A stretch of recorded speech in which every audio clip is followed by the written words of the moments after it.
I've already showed you guys that the greens are fast. You can't hit it too hard. The ball doesn't roll past the hole. So you have to take your time and figure out what you want to do. So I'm going to tap the ball and let the ball turn on its own. Here we go. Let the ball turn on its own. Just missed. That hit a little bit softer.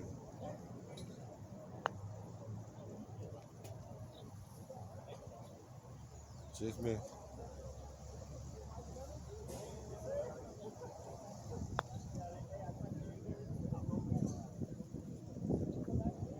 Wow.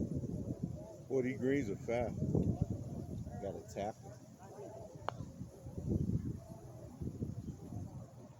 Bam. That's what I do.